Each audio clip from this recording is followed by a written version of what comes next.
tardes. Buenas tardes.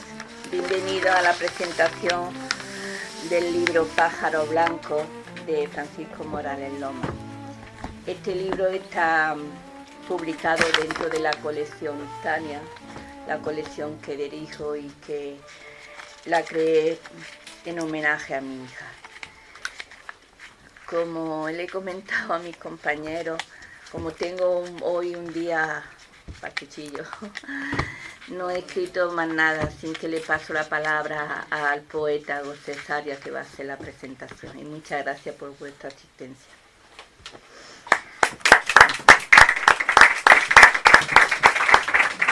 Muy bien. Bueno, ante todo, muy buenas tardes. Bueno, muchas gracias a la librería Luces, por supuesto, por haber convertido este espacio en un templo de la cultura y de la literatura.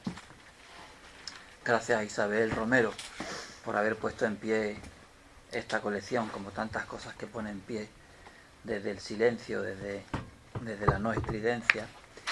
Muchas gracias a Paco por haber pensado en mí para estar aquí haciendo de telonero. Encantadísimo de ser tu telonero, después de tantos años de amistad. Y muchas gracias a todos ustedes, a todos vosotros, por haber decidido en esta tarde pues hacer un hueco en las múltiples compromisos y obligaciones que tenemos en esta ciudad, que se ha convertido en una especie de ciclogénesis cultural y de actividades culturales, ¿no? Así que nada, muchas gracias, sean todos bienvenidos. Y yo, bueno, pues tengo el honor de hacer una breve reflexión. Yo no voy a intentar explicar nada o casi nada, sino reflexionar un poco acerca de lo que me supuso el leer este magnífico libro, uno más en la ingente producción, esa mega producción que tiene Francisco, ¿no? Y a la que ya nos tiene acostumbrados. Hay libros que no se leen, se escuchan en el aire. Hay libros que no se abren, sino que se despliegan como una bandada. Pájaros Blancos no es un libro, es quizás una metáfora, la alegoría del vuelo. Es la gran alegoría de la que habla María Victoria Atencia, ese instante en el que el poeta salta al vacío, se abandona a la inmensidad de la nada, bajo el alejamiento de referencias, de raíces, hasta adentrarse en la búsqueda del nombre de las cosas. Un vuelo que viene de lejos, de una tradición antigua en la que el pájaro no es solo pájaro, sino pensamiento, destello, revelación. Ahí están aquellos pájaros breves y luminosos de Rabindranath Tagore en sus Pájaros Perdidos. Y ahí está también, en el frontispicio de este poemario, la huella del poema The White Birds de William Butler Yeats, que late en el origen mismo del libro. Pero estos pájaros no repiten ese vuelo, sino que lo reinventan. Porque los pájaros de Francisco Morales Lomas no son solo símbolos, son conciencia, son memoria y son herida. Y sobre todo son una forma de resistencia. Hablar de Francisco Morales Lomas, que es lo que me corresponde en esta tarde, para mí no es nada difícil. Nos unen muchísimos años de amistad, muchas conversaciones, muchas batallas perdidas y muchas utopías compartidas. Y si tuviera que definirlo, como ya he hecho en otras ocasiones, diría que 5 palabras bastan, palabras que he utilizado, como digo, en otros momentos: rigurosidad, constancia, amistad, compromiso y solidaridad. Pero hoy añadiría una sexta, quizás la más importante por lo que nos convoca, y es fidelidad a la palabra. Porque Francisco ha construido toda su obra, y no es una obra menor, es una obra extensísima, plural. Yo les voy a dispensar de la lectura del currículum, faltarían horas. La ha construido, decía, desde una convicción profunda, y es que la palabra no es un adorno, ni un juego, ni tampoco un artificio, sino que es un lugar de verdad. Su escritura se inscribe en lo que él mismo ha contribuido a fundar, la corriente de humanismo solidario, que no es una etiqueta, sino que es una ética, una forma de conciencia, una manera de estar en el mundo, una manera de entender que el otro no es un límite, sino que el otro es una extensión de nosotros mismos. Y desde ahí creo que es desde donde hay que leer el libro. Porque Pájaros Blancos no es solo un libro de contemplación, sino un libro de reflexión y un libro de compromiso. Y toda su poesía, la poesía de Francisco, iniciada hace 45 años, en el año 81, con aquellos 20 poemas andaluces, hasta este otro que hoy nos convoca y que presentamos, puede leerse como una forma de disidencia, una disidencia serena, una rebeldía sin estridencias, pero profundamente firme. Porque escribir para Francisco Morales Lomas, yo que lo conozco bien, como ya he dicho, es resistir. Y llegamos a este libro, a Pájaros Blancos. Yo diría que este libro se sostiene sobre 3 grandes movimientos, al menos es lo que a mí me sugirió al llegar al final de sus últimas páginas. Diría que son 3 formas de vuelo. La primera forma de vuelo es el pájaro como luz, como fragilidad y como búsqueda. Ahí encontramos los capítulos como preludio o un pájaro blanco cruza la noche. Hay en este libro una voluntad muy clara de luz. Una luz que no es ingenua, ni es decorativa, ni es complaciente.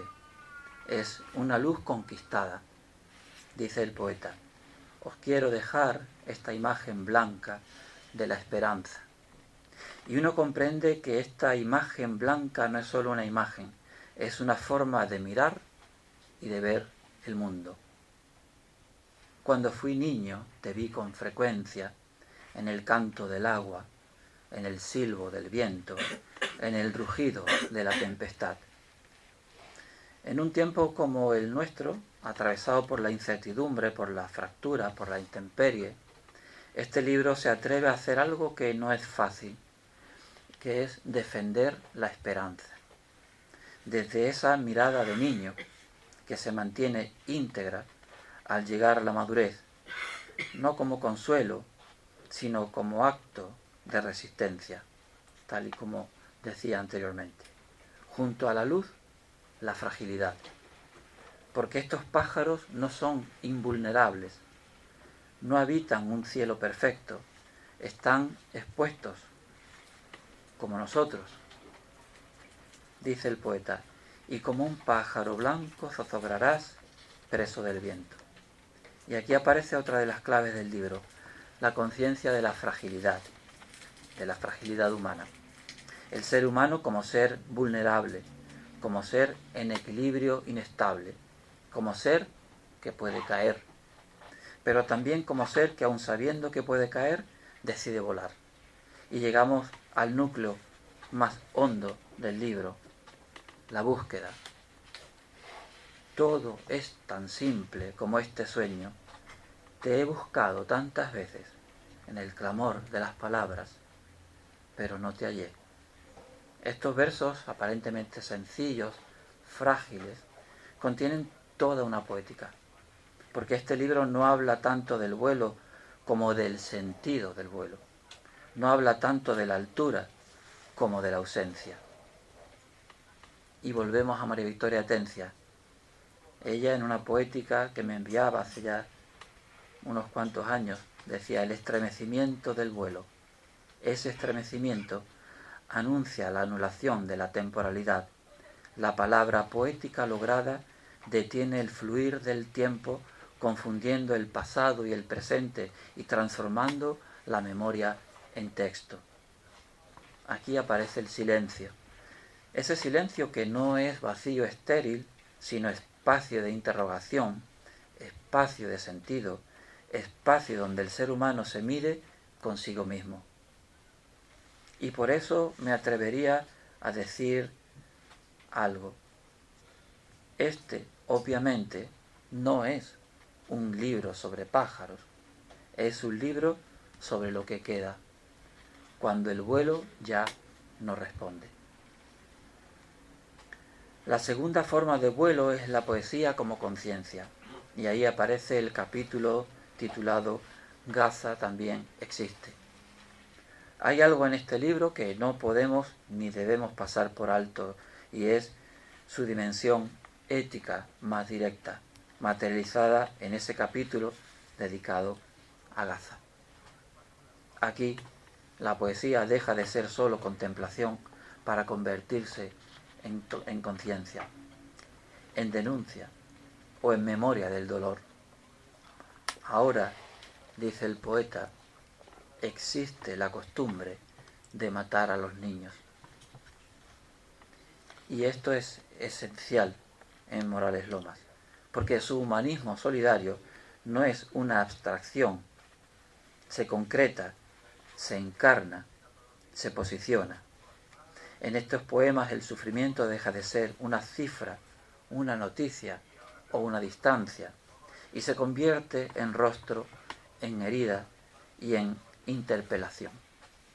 Y ahí la poesía cumple una de sus funciones más altas, recordarnos que el otro existe y que no podemos mirar hacia otro lado.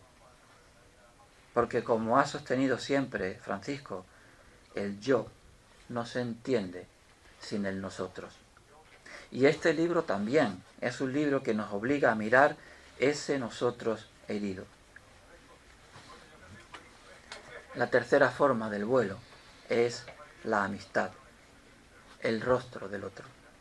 Ahí aparecen los capítulos dedicados a Rafael Ballesteros, El reloj y el ser, y sobre todo Homenaje, con sus hermosísimos y bellísimos 3 poemas dedicados a Antonio Hernández. Una amistad entendida no como circunstancia, sino como valor, como espacio de reconocimiento, como lugar donde el ser humano se contempla.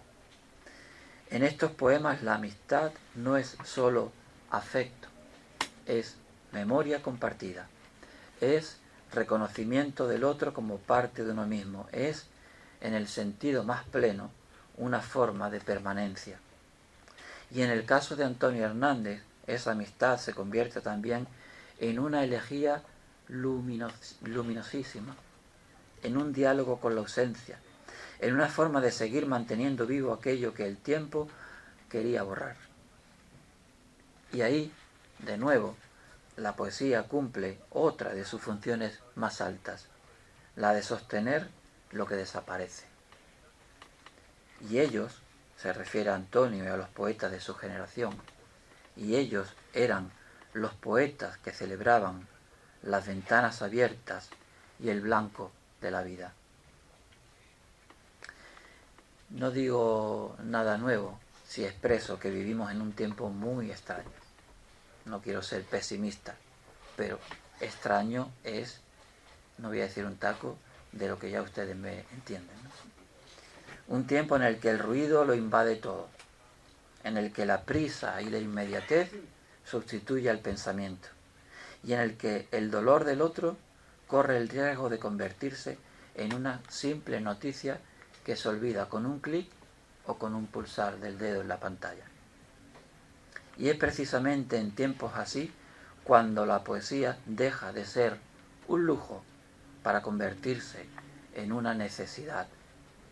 Porque la poesía, cuando es verdadera, no adorna el mundo, lo cuestiona, no lo embellece, lo revela, no lo consuela, lo enfrenta consigo mismo. Y esto es lo que hace Francisco Morales Lomas, esto es lo que hace este libro.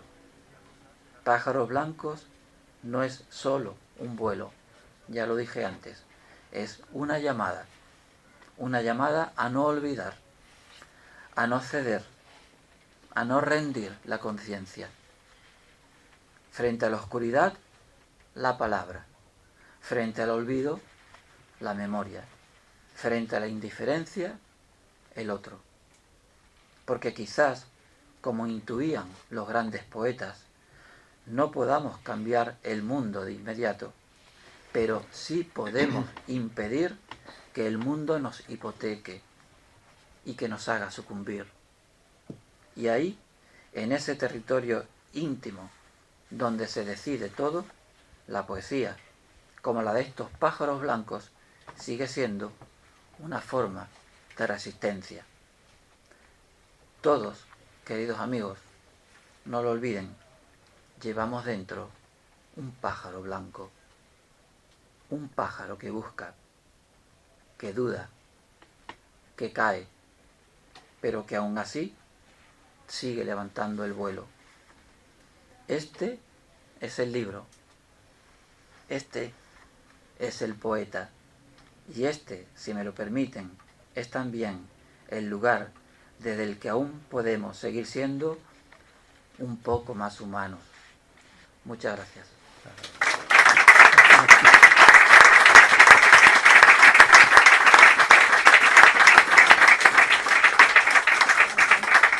Bueno, después de esto casi es mejor irse, ¿no? Porque vayamos a fastidiarla ahora.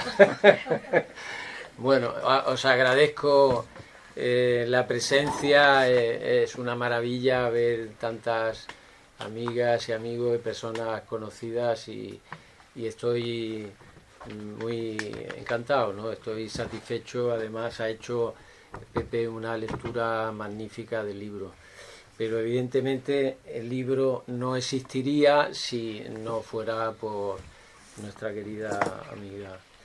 Así que Isabel ha hecho un trabajo extraordinario, ha estado, en fin, todo el año pasado, porque el libro realmente se publicó en diciembre y es ahora cuando se presenta, ¿no?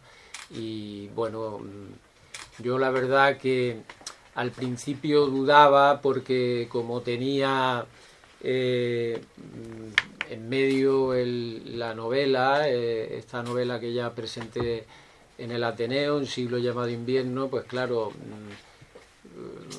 los que hemos tenido hijos, si viene uno inmediatamente después del otro, casi que anula uno a otro, ¿no? Eso es una cosa inevitable. El niño que tiene 2 años, si viene uno enseguida, dicen, ya este es mayor, pero ¿cómo va a ser mayor si tiene 2 años? ¿No? Pero así es el mayor, ¿no? Casi uno anula al otro. Pero bueno, las circunstancias han coincidido así. Yo le agradezco a Isabel esta posibilidad de publicar en esta colección y la verdad que estoy muy satisfecho, y más llevando el nombre de su hija.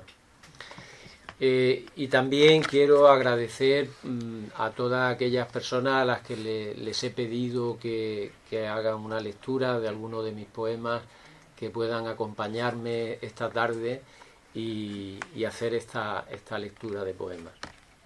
Bueno, yo creo que el culpable de que yo escribiera este libro es este que tienen aquí, que es Yeats, este autor irlandés, premio Nobel de poesía, al que tuve el placer de leer reiteradamente con ocasión de uno de los viajes que hicimos a Irlanda. Irlanda es un país muy especial. A mí me llegaban muchas referencias de Irlanda gracias a un amigo que formó parte del Premio Andalucía de la Crítica como jurado, un gran novelista y poeta, Juan Manuel González, un poeta, yo le recomiendo que lean sus obras, que siempre me hablaba de Irlanda, de los escritores irlandeses. Por supuesto él hablaba sobre todo de los poetas. Este escritor, que desgraciadamente se suicidó un poco al estilo de Larra, pegándose un tiro, se llamaba Juan Manuel González. Era un buen escritor, lo conocimos muy a fondo y vimos su decadencia, sus últimos años, hasta que se suicidó. Y él me hablaba mucho de los escritores irlandeses, y bueno, yo a lo largo de los años he leído con frecuencia a estos autores, sobre todo a Joyce, de cuya casa visité. Curiosamente pues claro, los turistas no estaban en la casa de Joy, estaban tomando cerveza en los abundantes pubs que hay en Dublín, ¿no? Y bueno, y he tenido también la oportunidad de tener otras lecturas importantes de escritores irlandeses como Oscar Wilde, que bueno, que todo el mundo habla de él como si fuera un escritor inglés, pero realmente era irlandés, ¿no? O por ejemplo Samuel Beckett, que de hecho Samuel Beckett mantuvo una relación muy importante con Joyce, llegó a ser secretario de él y de hecho pues tuvo relación con una de las hijas de Joyce. Y por supuesto también el poeta irlandés, aunque la gente se cree que es de Sudáfrica, Seamus Heaney, o en español Seamus Heaney, ¿no? Que también premio Nobel de literatura, un grandísimo poeta del que ahora pues apenas sí se habla. En fin, hay una larga tradición de poetas, pero sobre todo en el caso de Yeats, el que me motivó el título del libro fue este poema de White Birds, que comienza a I would that we were, my beloved white birds on the foam of the sea. Quisiera que fuésemos, cariño, pájaros blancos sobre la espuma del mar. Nos cansamos de la llama del meteoro antes de que pueda apagarse y escapar, y la llama del lucero azul del crepúsculo que bajo cuelga sobre el borde del cielo ha despertado en nuestros corazones, cariño, una tristeza que querría no morir. Bueno, sigue el poema y al final dice: si solo fuésemos pájaros blancos, cariño, a flote sobre la espuma del mar. Bueno, esta fue la imagen que a mí me despertó la elaboración de este libro, que es un libro digamos amplio en cuanto al número de poemas que hay. Tiene 6 partes, tiene un poco una imagen, digamos, musical, en el sentido de que hay un poema de preludio, también un poema de coda. El poema de coda, que realmente son 2, es como una especie de despedida. En ese ámbito, pues bueno, me pongo un poco Juan Ramoniano, en aquel poema de Yo miré, se quedaron los pájaros cantando, pues más o menos ese poema de despedida. Y un poema de preludio que es con el que yo quiero abrir el libro, que es esa imagen blanca. El libro tiene mucho de celebración, en la línea algo de la poesía de Claudio Rodríguez, pero también van a aparecer textos e intertextos del propio Rafael Ballesteros, del propio Antonio Hernández, de Borges. De hecho hay muchas citas de Borges. Y bueno, hay una evidente saga de influencias. Está siempre presente en mi poesía Antonio Machado. Yo a Antonio Machado le he dedicado estudios, ensayos, le he dedicado novelas, y seguramente hasta puede ser que le dedique alguna obra de teatro, ¿no? Porque Antonio Machado bueno, ha sido el poeta que más ha unido a los españoles a lo largo de la historia del siglo XX. No se conoce ningún otro caso de un poeta en donde los de derechas y los de izquierdas alaban a un poeta. Pues en el caso de Antonio Machado, la derecha y la izquierda se han unido para alabar a un escritor, ¿no?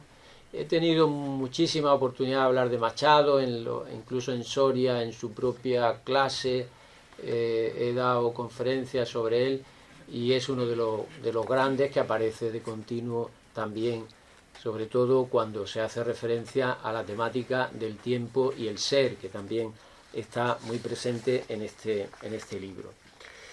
Bueno, voy a iniciar yo ahora la lectura con el primer poema, La imagen blanca, y después le voy a ir dando la palabra a las poetas y escritoras que hay aquí presentes, que me han querido acompañar en la lectura de algunos de estos poemas.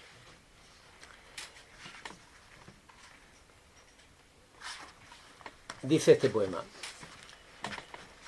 os quiero dejar esta imagen blanca de la esperanza, el mar en calma y en sosiego, la bondad de este sol que nos ilumina y el soplo leve del viento en su goce. Es un día cualquiera en esta eterna floración que es la vida, con sus días turbios de tormenta y lluvia, con su soledad y desapego, pero es nuestra y única, de nadie más. Contémplala con los ojos despiertos y déjate llevar por el cielo en reposo, por la singladura de los astros que tanto nos conmueve. Todo es tan simple como este sueño que al vapor nos conduce por una vida nuestra y de nadie más. A continuación querría que Felipe leyera el poema Everness de la página 30. Si quieres, Felipe. Bueno, lo primero, has dicho que iban a leer poetas y escritores. Yo te agradezco que me hayas considerado dentro de ese selecto grupo. Tengo algo publicado, pero tú sabes que no es literatura, algo un poquito más de andar por casa, ¿verdad? Como es, ya lo diré, me hago un poquito de propaganda, como es una introducción al mundo de la barca de Jávega, malagueña y todo eso. Pero bueno, algo escrito, pero nada que ver, por supuesto, con lo que aquí la mayoría de asistentes pueden decir. Bien, pues procedo. Lo he pasado aquí pues para verlo mejor, ¿eh? Bien, Everness, todo ya sin olvido, en el rostro de los días, en el solitario esplendor de los enigmas, en el barro bendecido de la mañana, buscando su eternidad espejo. Más allá de la pompa y el boato, más tarde que muere el frío. Navegando los mares del mundo con sus enciclopedias y sus vuelos de hombres inciertos, con sus escamas de peces y la memoria de un ángel caído. Con la sensación de haber cometido actos irrevocables, con la niebla y la tiniebla, con el abismo como sueño y vigilia. En el laberinto de los efectos y las causas, ofreciendo música al tiempo, a su espejo, a su misterio.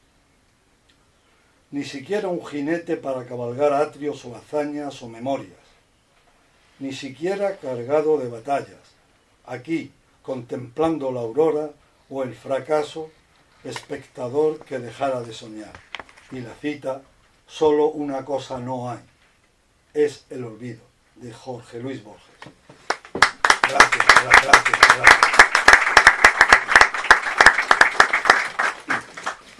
Sí, el siguiente poema, que se titula Fake News, lo voy a leer yo.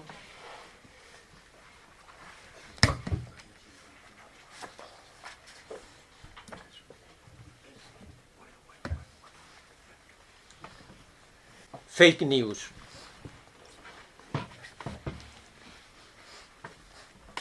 A través de una imagen seccionada, vuelve una y otra vez con sus heridas imantadas de algún reclamo, de una especie de olvido que huele a marejada con sus pecios y galeones hundidos, intentando ser eso, pérdida, hundimiento en el calor del combate, como si todo existiera ya, como si todo hubiera existido, sin espera, rodeado de cadáveres que son como flores marchitas que piden auxilio. ¿Auxilio para qué? Es un leve hilo que nos envuelve y gira sobre sí y aprieta, pero corta, para no seguir, para no querer seguir, con la voluntad herida por la traición de la existencia. ¿Cómo ahora ascender si el plomo nos hunde? ¿Cómo ahora llorar si ni las lágrimas nos consuelan? ¿Cómo ahora?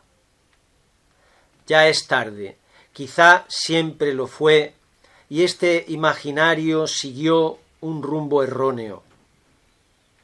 Todo fue fake news, sin poder desandar, sin poder rememorar, sin poder olvidar.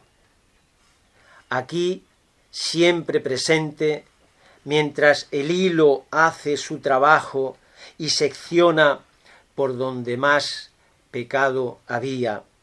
También yo, Tiresias, junto al muro de los mares, queriendo que el agua me insinúe su música, su agua dulce. Pero los troncos siempre van a la deriva, entre gente humilde ahogada, entre gente que no soy yo, pero también soy yo. Esperando llegar a Málaga, pero Málaga ya no existe. Está muerta por el agua.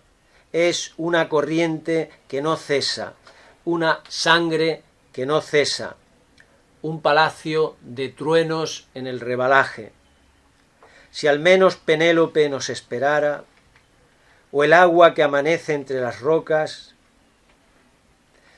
y siempre la soledad de tu mano, el silencio de tu mano, el lamento, como una guadaña, como un hilo que te va ahogando, allende el monte que sombrea, allende esa mujer que te mira y es un pelo negro, un muro. ¿Cómo podré poner en orden esta muerte? Solo esta tierra, solo este mar podrán soportar tanto daño. A continuación, Rosa Romojaro, le agradezco que lea el poema Un remoto jardín. A ver este. Tiene una cita de Jorge Luis Borges que dice: tampoco el fondo de los años guarda un remoto jardín. Tiene dos partes. Miraste al fondo de la tierra para ver su sangre, si respiraba, si la luz de esperanza o recuerdo aún habitaba en ella. Querías saber de sus colores, de su pasado remoto, de las raíces que habían sido rostros luminosos. Miraste cómo zumba un trueno con la densidad generosa de la espera, como un hombre buscando una jaculatoria, un axioma. Sabías que aquel encuentro conducía a un laberinto, al cielo de otro tiempo y también al ruido del cuchillo sobre la garganta. Una palabra con su miedo, una mirada que asume el limón y su vana sombra, su tempestad.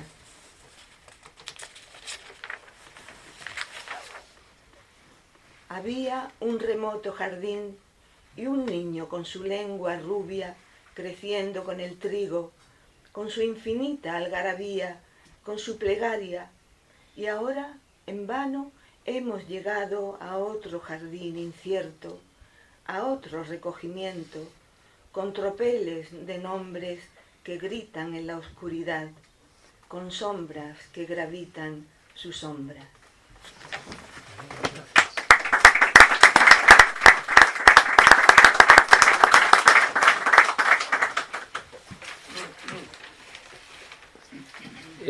Como ha dicho Pepe, hay 3 poemas dedicados a Rafael Ballesteros, que no ha podido estar hoy con nosotros, y voy a leer estos poemas. Lleva una cita inicial de él: infinito en la vida poco es, quizá el aire, la luz, la encina, tal vez la inclinación del mundo, puede que el mar, Satí, el pujo de la savia.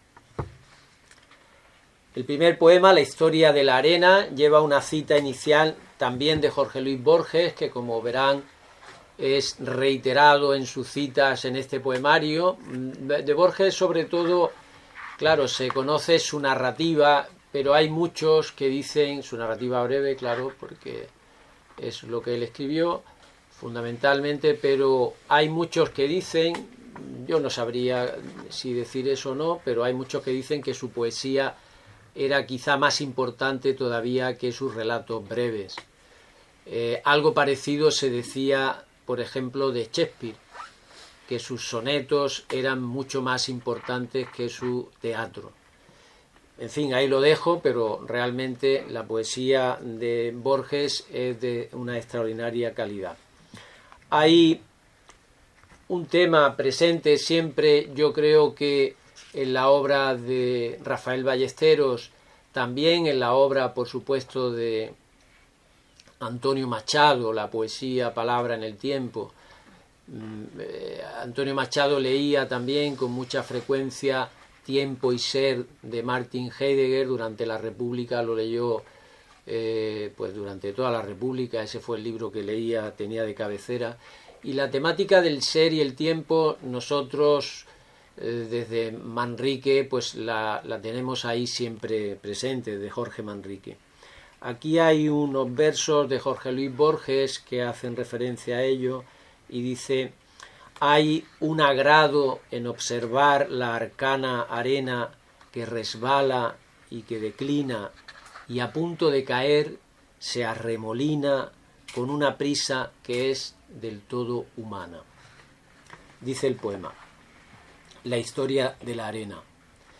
Hubo un tiempo en que el hombre sentía su mundo como unitario y permanente, atado a la tierra y al cielo, tiempo como refugio y días que no acababan nunca, quizá en la infancia del mundo, tiempo detenido en el reloj de arena sin querer ser destino o historia, solo arena que corre, y el espejo cambiando de arrugas y sombras con su mirada que mide el flujo del río.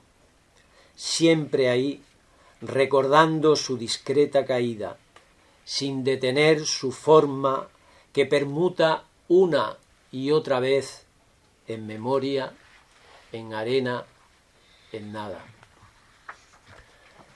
El otro poema, Los dispersos colores de la tarde, lleva una cita inicial también de una grandísima poeta, Emily Dickinson, que dice: sobrellevar nuestra porción de noche o nuestra parte de mañana, llenar nuestro vacío de alegría, llenarlo de desdén.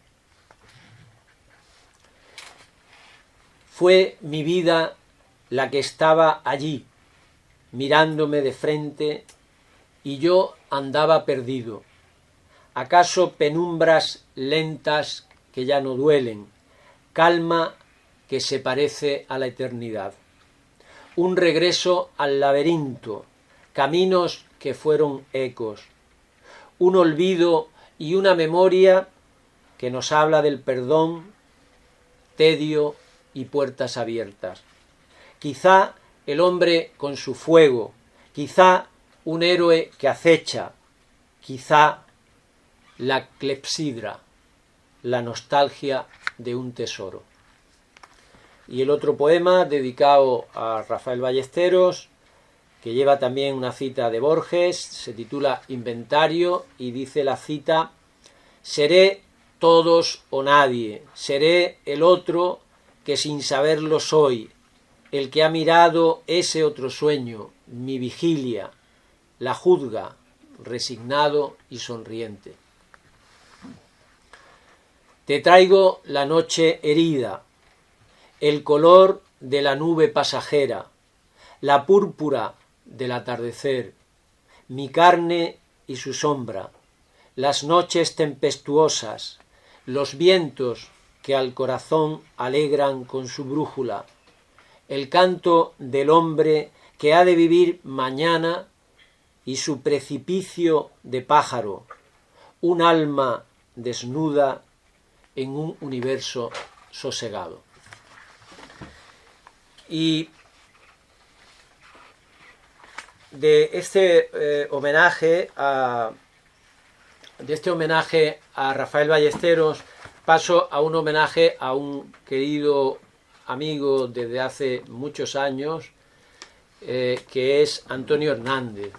Antonio Hernández, este poeta de Arcos de la Frontera, del que yo tuve noticia en su momento en la carrera, en el año 1977, cuando tuve posibilidad de leer un libro que él había dedicado a los poetas del 50. A mí me iluminó aquel libro porque, en lugar de ser un libro de comentario de poesía al uso, como se hacía habitualmente en la universidad, realmente era un libro de un poeta que hablaba de poetas poéticamente, ¿no? Y eso es siempre algo que ha tenido Antonio Hernández a lo largo de toda su vida, que ha hecho poesía siempre de lo que escribe, o una prosa de una gran riqueza. Precisamente, bueno, él murió en el 2024. Yo tuve la mala suerte de tener que ver su cadáver. Pensaba que iba a vivir muchos más años, porque aparentemente no tenía nada, pero me alegré sobre todo de estar presente probablemente en una de las ceremonias más importantes a las que he asistido de un poeta, y es que no se celebró ninguna misa, sino que lo que se celebró allí fue un recital de poesía de sus poemas, estando su cuerpo presente. Algunos de ellos, bueno, en su momento los puse en internet y los pueden ver, y realmente fue un acto enormemente emocionante de despedida de un amigo, de un poeta.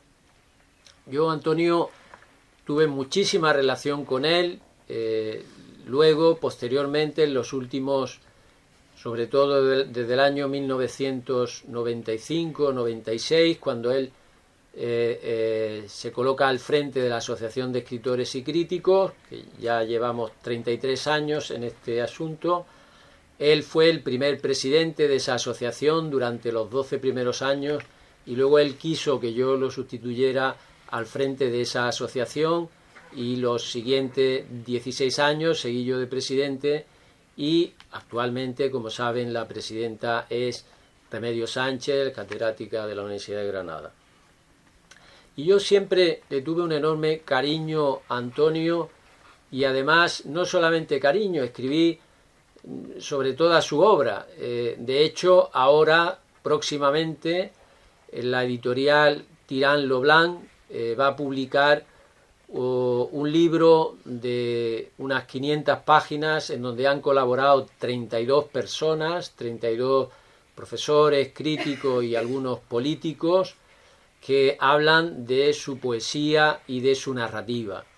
El libro está prologado por uno de sus mejores amigos, que era Alfonso Guerra, y también hay algunos políticos muy importantes que han hablado de él.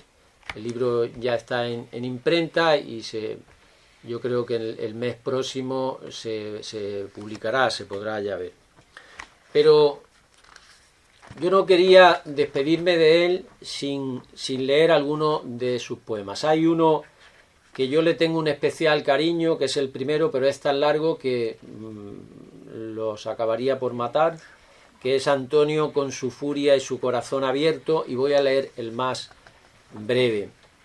Digo que es el más largo porque, sobre todo, más que un homenaje a Antonio, es un homenaje a todos los poetas de ese colectivo, de ese grupo, de los poetas del 50 y 60. Hay referencias a poetas como Mariscal, Julio Mariscal, como Gil de Viedma, como Caballero Bonal, como Rafael Soto Vergés, en fin, gente de toda su generación, y hay en esos poemas mucho de intertextualidad. Ahí se produce como una especie de diálogo entre mi poesía y la poesía de ellos. Pero sí quiero leer el segundo, que es el de los tres, el más breve. El segundo está centrado sobre todo en uno de sus libros más importantes, Sagrada Forma, que fue Premio Nacional de la Crítica. A Antonio le dieron, es de los pocos escritores en España que tiene en 2 ocasiones el Premio Nacional de la Crítica, en 2 ocasiones. No hay muchos poetas en España que tengan en 2 ocasiones el Premio Nacional de la Crítica. Él eso lo decía muy orgulloso, como mucha gala, dice: Caballero Bonat y yo y unos cuantos más. Lo decía muy orgulloso eso, ¿no?, del Premio Nacional de la Crítica. Y posteriormente, por el que yo considero que es su libro de poesía más importante y que les recomiendo que lean, un libro rompedor, complejo, pero de una enorme calidad, que es Nueva York después de muerto. Pues por ese libro le dieron también, aparte del Premio Nacional de la Crítica, fue Premio Nacional de Poesía. Con lo cual, pues bueno, él, la verdad que en ese aspecto de los premios fue muy reconocido en todos los ámbitos, si bien es verdad que este país no hace nunca justicia a sus escritores, porque si ustedes se van a la historia de la literatura española que le dan en bachillerato a los alumnos, los últimos poetas de la generación del 60, 70, etcétera, Antonio Hernández ni lo nombran. Ni lo nombran. Pero bueno, no digamos nada de las mujeres. ¿A cuántas nombran, no? Es así, es una tristeza, pero es así. Bueno, este poema, que ya digo, tiene como fondo Sagrada Forma, se titula Solo tengo palabras para evocarte. Solo tengo palabras para evocarte, querido Antonio, palabras y algún relato que llega con tu sagrada forma en ese vagón donde tu cárcel vaga cerca y ella duerme su sueño dulce.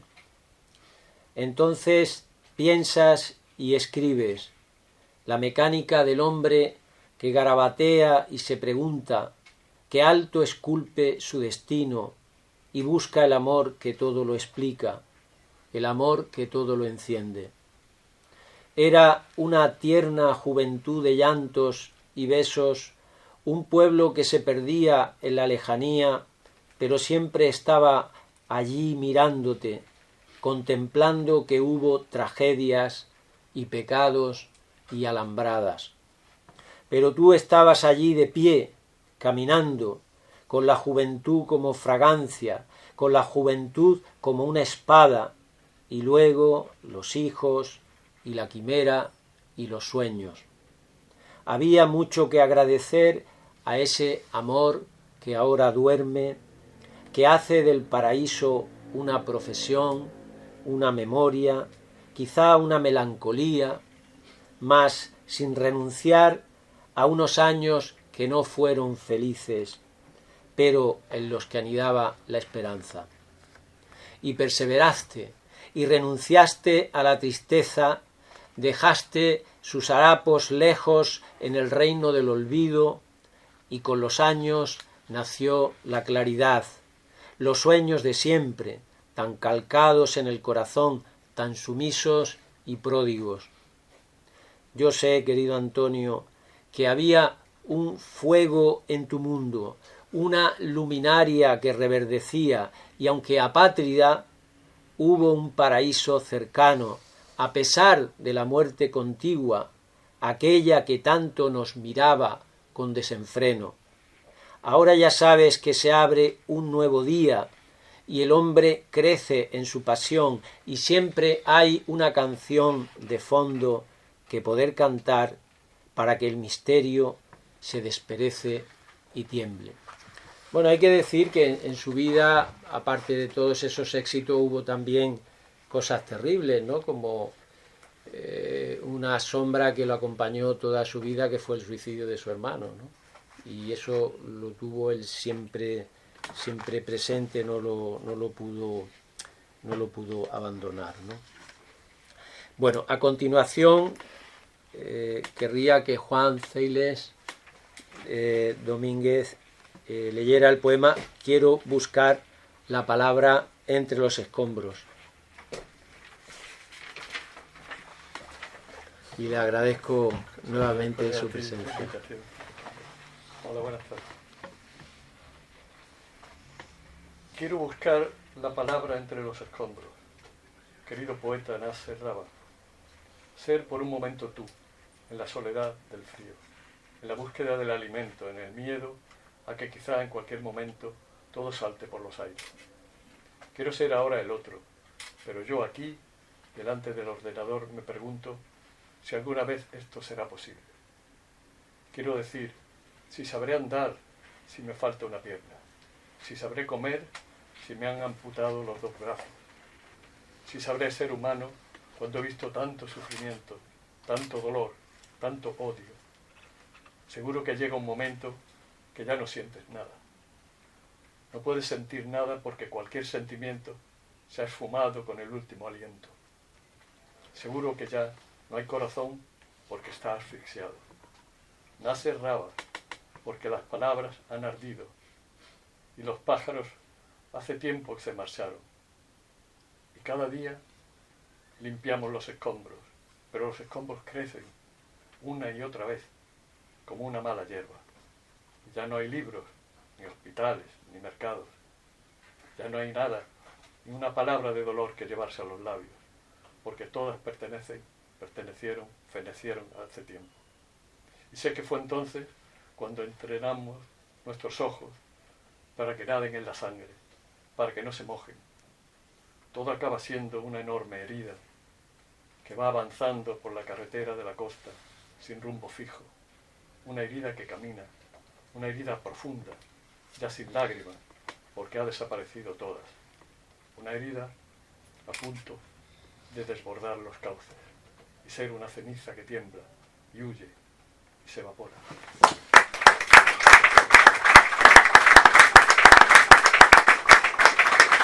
Muchas gracias, Juan. Este poema forma parte de una trilogía de poemas dedicados a Gaza y a mí me lo inspiró realmente un poeta que existe. Este poeta al que yo hago referencia aquí, Nasser Raba, es un poeta que si lo ponen en internet seguro que van a ver algún vídeo de él.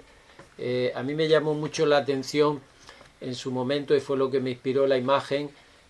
A medida que veía los bombardeos del ejército judío sobre Gaza y la destrucción y la muerte y los niños, me quedé con la imagen de aquel niño que iba por una fila de gente que iba por la costa buscando a sus padres y no sabía dónde estaba, ¿no? Al mismo tiempo que eso pasaba, este poeta estaba en un rincón con un no sé qué luz tenía, una vela, escribiendo a máquina y escribiendo poesía. Con lo cual aquello me impactó terriblemente al tiempo que caían las bombas. Este poeta estaba en un rincón de, no sé, en el sitio que estaba, porque todo lo que había a su alrededor era destrucción, con una máquina de escribir, escribiendo poesía y a la vez esa muerte cercana, ¿no?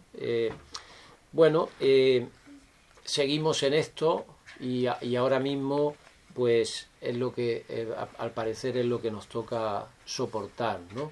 Después de mucho tiempo, por suerte, de no vivir estos acontecimientos. El apartado siguiente, que forma parte del libro, se llama Esta blanca ausencia, y a continuación me gustaría que Aurora Gámez leyera Crepúsculo de los dioses, página 92.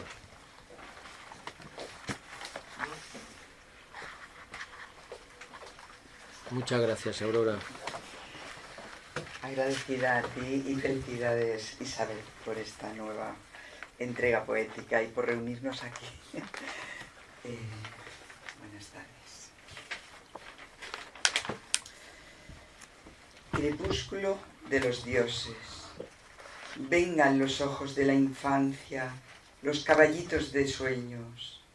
Vengan corriendo las mañanas de oro y siega en las eras, fanales que descubrían los campos sensitivos móviles del futuro.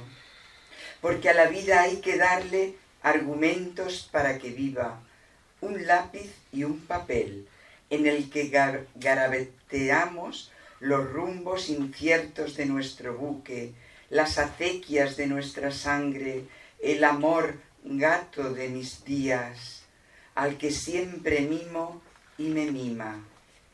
Vengan las estatuas doradas del destino, inunden los caminos secos, abreven los tormentos en la ruta de los sueños, la soledad. Se vive de espejismos y truhanes, también de actores secundarios que engordan el drama de acotaciones, pequeñas felonías que son como paréntesis de una película perpetua en la que siempre hay alguien a quien amar, porque eso es vivir, asomarse al farallón y esperar que alguien pueda empujarte por la espalda al vacío de los caminos, al primer aliento de la vida, al beso original que encendió la mecha de la fábula. Muchas gracias.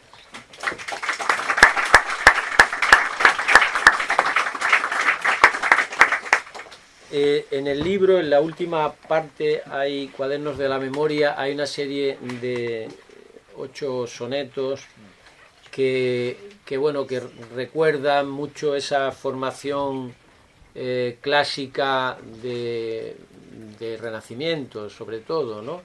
Y bueno, yo tuve la suerte de ser alumno del profesor Emilio Orozco, que nos infundió ese amor hacia la poesía de Garcilaso, de Fernando de Herrera o de los escritores antegrano-granadinos del siglo XVI y XVII, y por supuesto también autores fundamentales como Quevedo, que yo creo que es uno de los grandes poetas a reivindicar, y que yo creo que por la impronta de Góngora durante el siglo XX pues se anuló un poco la figura de Quevedo y habría que reivindicarla. Entonces me he permitido hacer unos sonetos digamos con un cierto aire entre memoriales, en donde la melancolía está muy presente, pero también los símbolos constantes al mar. Yo, aunque nací en Campillo de Arenas, pero realmente tenía que haber nacido en el mar, porque mis padres entonces vivían en Alicante. Lo que pasa es que mi madre pues se tuvo que ir, como sucedía entonces, a la casa de los abuelos, y yo nací en la casa de mi abuela, ¿no? Pero tenía que haber nacido en el mar, y de hecho el mar ha sido constante en toda mi vida, y ante la posibilidad de irme como profesor a Granada y venirme aquí, pues preferí venirme a Málaga, al mar, y aquí pues llevo ya más de 42 años. Me gustaría que Fuensanta leyera el próximo poema. Se titula El mar doliente bajo un cielo herido. Buenas tardes. Como ha dicho Paco, es un soneto. El mar doliente bajo un cielo herido. El mar doliente bajo un cielo herido derrama su lamento en las arenas. Un corazón de sal entre cadenas late en su pecho azul y desvalido. Sus olas con un ritmo distraído son labios que murmuran largas penas, y en la espuma que danza las sirenas tejen sus cantos de un amor perdido. Llora la luna blanca en su reflejo, y el viento, cruel amante, le desgarra el velo de su calma, azul espejo. Pero en su furia, cuando el trueno ladra, el mar desnuda el fuego de su pecho y grita libertad con voz bizarra.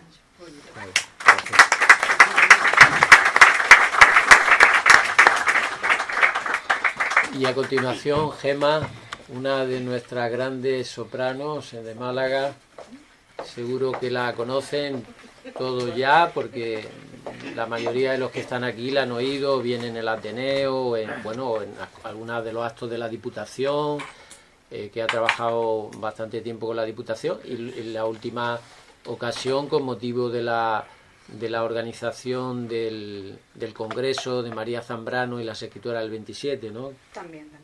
Muchas gracias. Buenas tardes. En la arena dorada de la vida.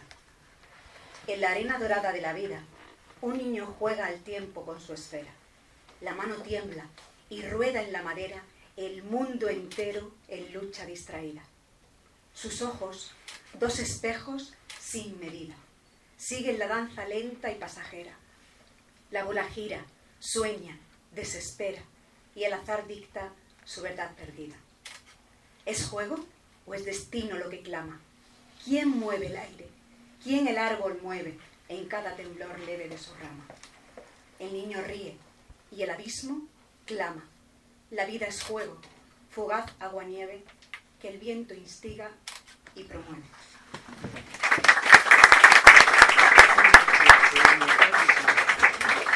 Bueno, y ya para ir acabando, ya para finalizar, en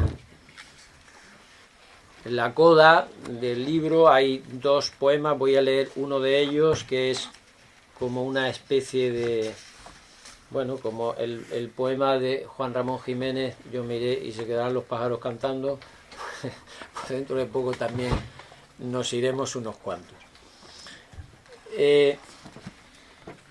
Se titula No quiero dejar cenizas. No quiero dejar cenizas cuando me vaya, sino tierra sosegada, cuerpo caliente que da quietud a la mirada del hombre. No quiero que los ríos apresuren su curso con las palabras o que la sangre orille cadáveres. No quiero ir hacia el mar con la nostalgia del crápula. No quiero ese cuerpo ausente que llora indemne al ruido del mundo, a su bondad, a su belleza estelar. Es mi piedad con el mundo, mi magnificencia con todo el que vendrá, mi último gesto solidario. Mis manos lo saben y te abrazan, reveladoras de que todo fue una fábula. Mágico sueño que germina un día y el amor lo conduce por la tierra y lo hace singularmente eterno, singularmente humano. Es así de fácil. La tierra, su fruto y el amor de un alma que florece, que va ligera por la vida, que la conduce el viento y las tempestades, y es, al fin, fértil valle que atesora el tesoro de vivir. Si de una masa de polvo somos notas de música, también lo somos del velo de la tarde, de su oro, de su sueño tenaz. Y perfilamos la palabra, perfilamos la penumbra para que su sombra no nos ahogue, y seguimos las marcas del camino, su paradoja, su fatigosa carrera, a veces hacia la fatalidad, en ocasiones hacia el viento agrio de la noche. Pero el corazón acaba por entender que la vida no precisa de palabras, que la vida está en el espíritu que amaina y grita su ventura, en la suavidad de la belleza y en sus alas serenas. Todo es nítido, hasta el temblor de una lágrima. Todo es lluvia continua, luz en sombra, sombra en luz, agua firme, perseverancia, temblor efímero, tarde que huele a jazmín y espuma, alba desnuda hacia la claridad. Muchas gracias.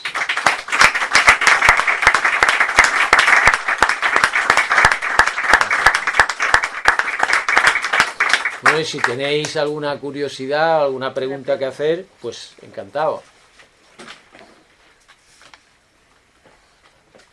fortaleza del ser humano. La fortaleza del ser humano. Poder decir en público, dentro de poco nos seremos unos cuantos y que no se rasgue el velo del templo, ¿no? Sí, yo... No sé si me he explicado, ¿eh? Sí. No sé si me he explicado. Yo, vamos, desde siempre lo he contemplado como una gran naturalidad y pienso que en nuestro camino, ¿no? Cuando hablaba en mi poesía reunida de la paradoja del caminante, decía que era una paradoja porque en realidad parece que avanzamos, pero siempre estamos dando vueltas sobre el mismo giro, ¿no? Estamos girando en torno a un eje. Eso ya la filosofía oriental lo viene diciendo desde hace mucho tiempo, ¿no? No avanzamos, sino que el avance, hay movimiento, pero el avance es siempre sobre un mismo eje.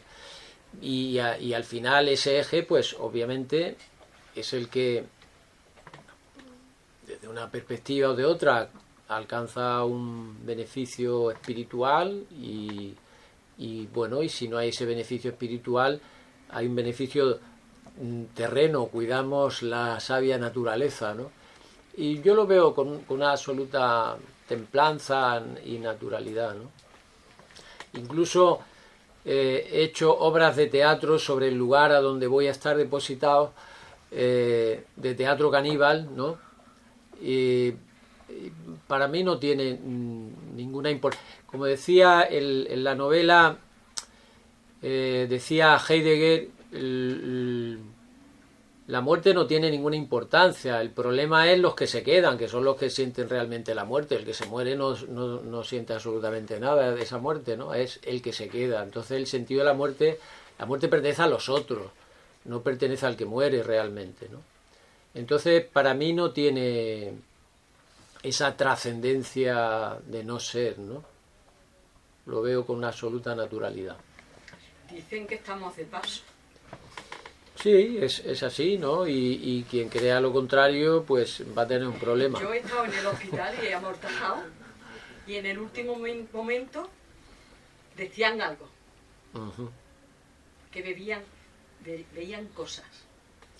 Bueno, en el caso de Yeats era muy amigo de todas estas circunstancias de tipo espiritual. Es verdad que él vivía también en una época en la que incluso el propio Valle-Inclán, ¿no?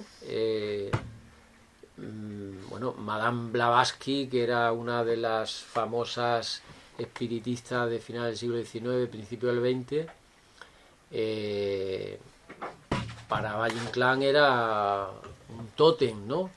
Y de hecho, pues Yeats sigue un poco en esa línea, y de hecho gran parte de la defensa que él hace de ese espíritu irlandés y la defensa del nacionalismo irlandés y el que lo llevara a la política, a defender la independencia de Irlanda con respecto al Imperio Británico, pues también tenía esas connotaciones de tipo espiritual, ¿no? Que estaba muy presente. Y en el caso de Valle-Inclán está clarísimo en su poesía, se ve muy claro. Yo hice la tesis doctoral de la poesía de Valle, y en obras como La lámpara maravillosa, que es una de las mayores interpretaciones en esa línea. O sea que sí, o sea, esa visión espiritual, pues cada uno la asume a su modo, ¿no? Y la entiende a su modo y debe ser respetada totalmente.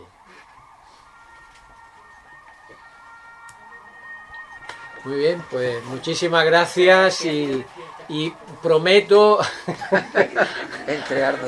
puedo prometer y prometo que ya hasta el año que viene no habrá más cosecha.